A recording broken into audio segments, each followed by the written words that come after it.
Hello friends, तो हम देख रहे हैं आज के करंट अफेयर्स। तो हमारे आज के करंट अफेयर्स का पहला प्रश्न है, 15 अगस्त 2022 को स्वतंत्रता दिवस की कौन सी वर्षगांठ मनाई गई है? 75वीं, 76वीं, 74वीं, 77वीं।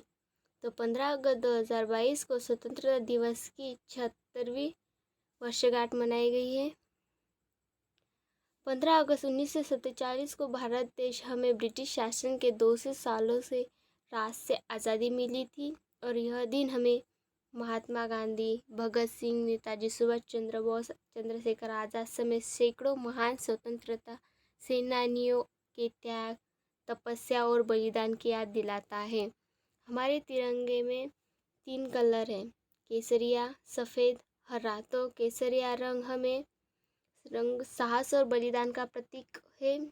सफ़ेद रंग शांति और सच्चाई को दर्शाता है। तो हरा रंग संपन्नता का प्रतीक है। स्वतंत्रता दिवस के जुड़े कुछ महत्वपूर्ण प्रश्न देखते हैं। भारत कब स्वतंत्र हुआ था? तो भारत 15 अगस्त 1947 को स्वतंत्र हुआ था। भारतीय राष्ट्रीय ध्वज की लंबाई और चौड़ाई का अनुपात कितना है? भारतीय राष्ट्रीय ध्वज की लंबाई और चौड़ाई का अनुपात 3:2 है।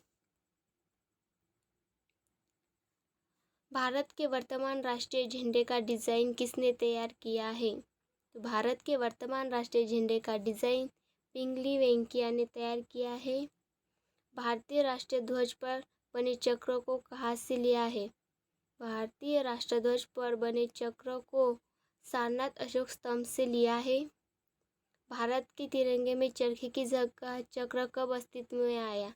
22 जुलाई 1947 को चरखे की जगह चक्र ने ले ली।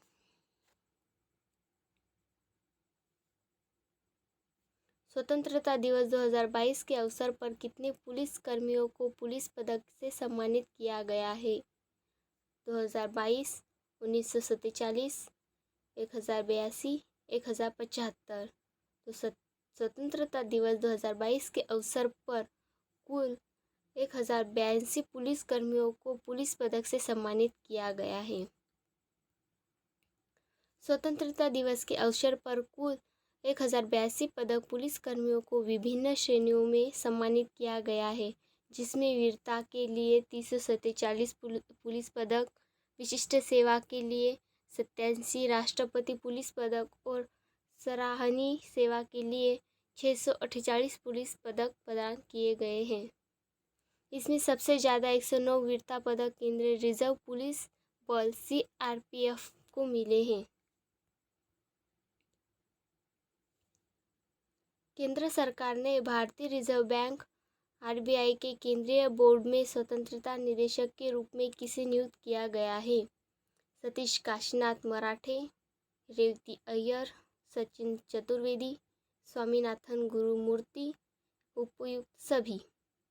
केंद्र सरकार ने भारतीय रिजर्व बैंक के केंद्रीय बोर्ड में सतीश काशीनाथ मराठे, रेवती अय्यर, सचिन चतुर्वेदी, स्वामीनाथन गुरुमूर्ति निदेशक रूप में सभी को नियुक्त किया गया है। भारत में जितने भी बैंक हैं उन्हें RBI रेगुलेट करता है। RBI का फुल फॉर्म होता है रिजर्व बैंक ऑफ इंडिया। इसकी स्थापना 1 अप्रैल 1934 को हुई थी। RBI बैंक की स्थापना का अधिनियम 1934 के तहत है। RBI का मुख्यालय मुंबई, महाराष्ट्र में। RBI के गवर्नर शक्तिकांत दास है। किस क्रिकेटर को पाकिस्तान के तीसरे सबसे सर्वोच्च नागरिक सम्मान सितारा-ए-इम्तियाज 2022 से सम्मानित किया जाएगा? Babar Azam Pakistan, Chris Gayle West Indies, महिला जयवर्धन श्रीलंका, शाबिज अल हसन बांग्लादेश। बाबर आजम पाकिस्तान क्रिकेटर को तीसरे सबसे सर्वोच्च नागरिक सम्मान सितारा-ए-इम्तियाज 2022 से सम्मानित किया जाएगा। पाकिस्तान पुरुष क्रिकेट टीम के कप्तान बाबर आजम को 75वें स्वतंत्रता दिवस के अवसर पर सितारा-ए-इम्तियाज सम्मान से सम्मानित किया जाएगा।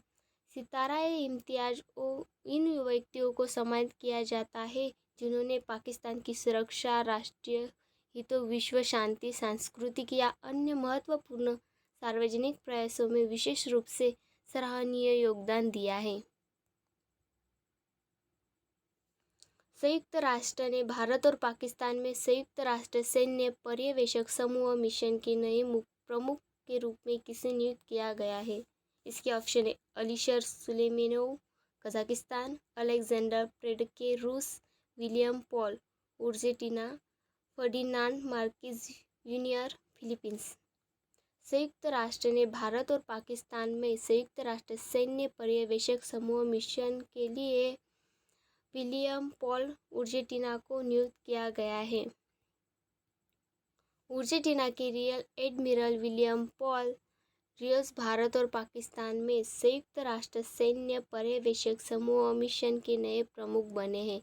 इन्होंने रुग्वे के मेजर जनरल जोस एलाडिया अर्किन का स्थान लिया है। UNMOGIP का फुल फॉर्म होता है United national military observer group in India and Pakistan. UNMOGIP की स्थापना जनवरी 1949 में भारत और पाकिस्तान के बीच युद्ध विराम की निगरानी के लिए की गई थी। इसका मुख्यालय इस्लामाबाद, पाकिस्तान में है।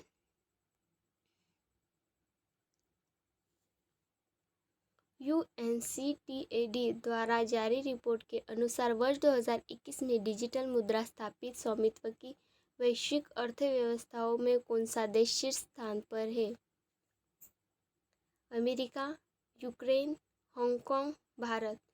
तो UNCTAD द्वारा जारी रिपोर्ट के अनुसार वर्ष 2021 में डिजिटल मुद्रा स्थापित स्वामित्व की वैश्विक अर्थव्यवस्थाओं में यूक्रेन देश सबसे शीर्ष स्थान पर है। संयुक्त राष्ट्र की व्यापार और विकास संस्था द्वारा जारी रिपोर्ट के अनुसार वर्ष 2021 में डिजिटल मुद्रा स्वामित्व की शीर्ष 20 अर्थव्यवस्थाओं में से 15 विकसित देशों की अर्थव्यवस्था थी। इस सूची में 12.7% के साथ यूक्रेन शीर्ष स्थान पर रहा है। वहीं भारत डिजिटल मुद्रा रखने के मामले में 7.3% डिजिटल मुद्रा स्वामित्व के साथ 7वें स्थान पर रहा है। रिपोर्ट में शीर्ष में कितने 3 देश हम स्थान पर देखते हैं। वो तो पहला है यूक्रेन 12.7%, रूस 11.9%, वेनेजुला 10.3% पर है। UNCTAD का फुल फॉर्म होता है United nation conference on trade and development. इसका मुख्यालय है जिनेवा, स्विट्जरलैंड में। किस राज्य ने अगस्तमलाई हाथी रिजर्व को अपना 5वां हाथी अभयारण्य घोषित किया है? तमिलनाडु, केरल, उत्तर प्रदेश, मध्य प्रदेश। तमिलनाडु राज्य ने अगस्तमलाई हाथी रिजर्व को अपना 5वां हाथी अभयारण्य घोषित किया है। वर्ष 2022 में विश्व हाथी दिवस के अवसर पर तमिलनाडु के मुख्यमंत्री MK स्टालिन तमिलनाडु के तिरुनेलवेली जिले के अगस्तमलाई हाथी रिजर्व को अपना 5वां हाथी अभयारण्य घोषित किया है। तमिलनाडु के 4 अभयारण्य के नाम देखते हैं हम। तो पहला है नीलगिरी हाथी अभयारण्य, कोयम्बटूर हाथी रिजर्व अभयारण्य, अनामलाई हाथी रिजर्व अभयारण्य, श्रीविल्लीपुत्तूर हाथी रिजर्व अभयारण्य। और 5वां जो अभी हम प्रश्न में देख रहे हैं वही है। तमिलनाडु की राजधानी चेन्नई है। उसके मुख्यमंत्री मुथुवेल करुणानिधि स्टालिन है। Governor RN Ravi. उसके मुख्य न्यायाधीश संजीव बैनर्जी हैं। तमिलनाडु के पड़ोसी राज्य केरल, कर्नाटक और आंध्र प्रदेश हैं। तमिलनाडु की लोकसभा सीट 39, विधानसभा सीट 334 और राज्यसभा सीट 18 है। तमिलनाडु की प्रमुख झील बिरिजाम झील, ऊटी झील, कोडानाइल झील।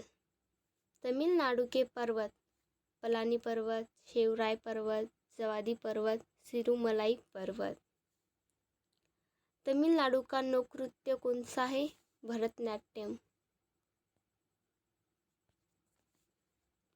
प्रतिष्ठित लिस्बन ट्रायले ने Malaysia BCB lifetime achievement पुरस्कार 2022 जीतने वाली दक्षिण एशिया की पहली महिला वास्तुकार कौन बनी है? Simone Biles America, Marina Tabassum Bangladesh, Gita Gopinath Bharat, Noor Izzuddin Malaysia.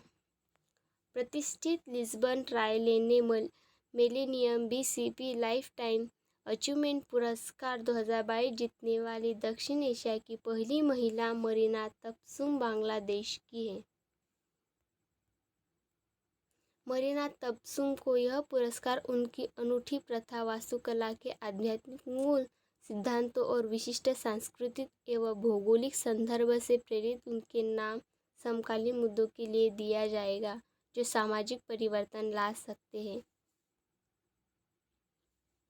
केंद्रीय मंत्री डॉक्टर जितेंद्र सिंह ने LED लैंप को बिजली देने के लिए रोशनी नामक भारत के खारे पानी की लालटेन का अनावरण किया है।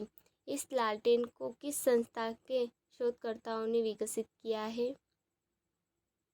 राष्ट्रीय महासागर प्रौद्योगिकी संस्थान चेन्नई, रक्षा अनुसंधान एवं विकास संगठन नई दिल्ली, भारतीय अंतरिक्ष अनुसंधान संगठन बेंगलुरु, भारतीय चिकित्सा अनुसंधान परिषद नई दिल्ली।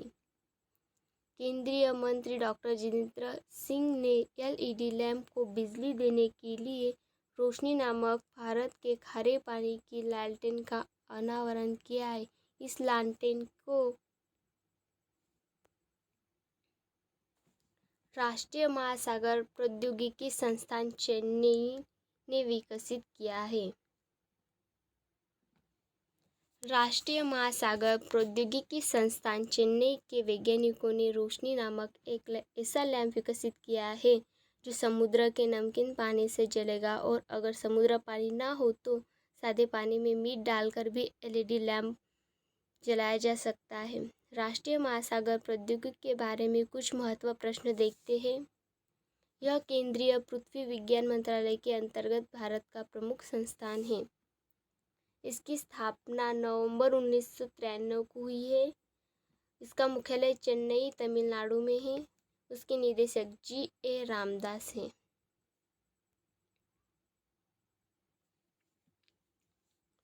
केंद्रीय पर्यावरण मंत्री भूपेंद्र यादव ने भारत की कितनी नई आर्द्र भूमियों को रामसर सूची में शामिल करने की घोषणा की है?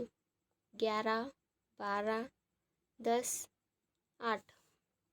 केंद्रीय पर्यावरण मंत्री भूपेंद्र यादव ने भारत की 11 नई आर्द्र भूमियों को रामसर सूची में शामिल करने की घोषणा की है।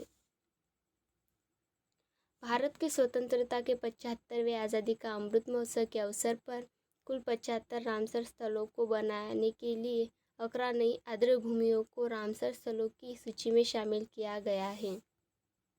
इन स्थलों को नामित करने से इन आर्द्र भूमियों के संरक्षण और प्रबंधन तथा इसके संसाधनों के कौशलपूर्ण रूप से उपयोग करने में सहायता मिलेगी। 11 नए स्थलों में तमिलनाडु में 4, ओडिशा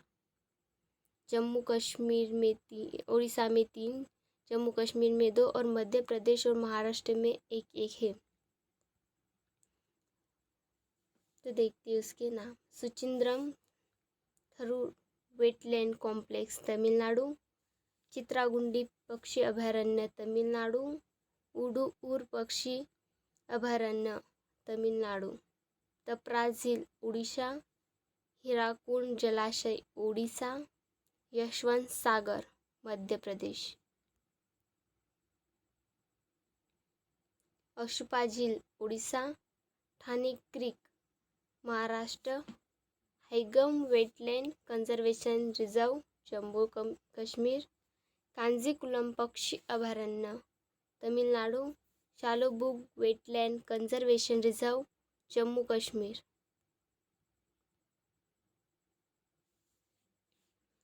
पहला महिला क्रिकेट IPL किस वर्ष आयोजित किया जाएगा? 2023, 2024, 2022, 2025। पहला महिला क्रिकेट IPL 2023 वर्ष में आयोजित किया जाएगा। महिला क्रिकेट आईपीएल मार्च 2023 में आयोजित किया जाएगा। यह प्रतियोगिता में 3 टीम खेलेगी जिसमें भारत के बाहर कई प्रमुख खिलाड़ी भाग लेंगे।